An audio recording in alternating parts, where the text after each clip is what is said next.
The NBA Finals are finally here, man. Let's talk about it. So this is going to be a long video. For those of you that don't want to wait, I have the Warriors in 5. And for those that want to know why I have them in 5, if you think I'm disrespecting Boston, stay tuned and I'll explain everything. So the easy answer is that I think in the NBA, the better team usually wins. That's not always the case, though. We saw an exception to that, right, with the Suns versus the Dallas Mavericks. The Suns were the better team, but they still lost. But that's mostly because, right, Devin Booker and Chris Paul laid an egg in Game 7. But again, generally speaking, the better team wins. And in this case, the Warriors are the better team. Remember, you can have lucky games and everything, but you're talking about a 7-game series. Usually the better team is going to come out on top. Both of these teams have phenomenal coaching. They both come from the Greg Popovich coaching tree. I think Udoka was a little bit more defensive-minded, whereas Steve Kerr is a little bit more offensive-minded. The Warriors are clearly going to have the advantage in coaching. I mean, Steve Kerr has orchestrated one of the most innovative and unstoppable offenses in this generation. And it doesn't hurt that he's been to a bunch of finals as a player and as a coach recently. So he has a way more experience as a head coach than Udoka. Speaking of experience, I have the Warriors with the edge as well. Their experience is not just in coaching, though. The players have a lot more experience than the Boston Celtics. And I could be wrong, but I don't think there's a single player on the Celtics roster that's actually ever been to a finals game.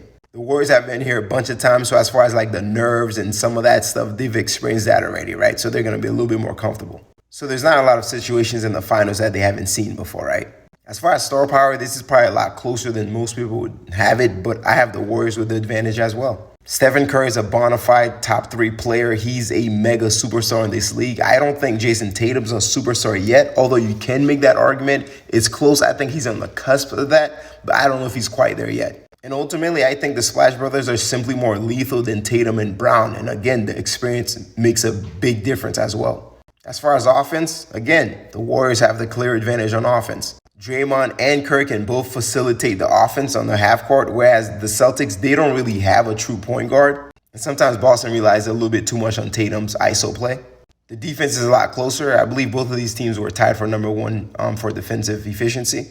But clearly it has to go to the Boston Celtics, right? They had all 5 of their stars get at least 1 vote for Depoy. And not to mention, the reigning defensive player of the year plays for them, Marcus Smart. And on top of that, Boston can literally switch anything on defense. And they do that. Like, that's why they're so good. Lastly, we have X Factors. I think the biggest X Factor, period, is going to be Jordan Poole. If I'm looking at Jordan Poole, Andrew Wiggins, and Kevon Looney versus Derek White, Grant Williams, and Al Horford, I'm going to bet that the Warriors' X Factors and their depth is going to outplay the Boston's X Factors / depth. So when you think about all of these reasons that I've mentioned, that's why I have the Warriors in 5. Let me know what you guys think in the comment section.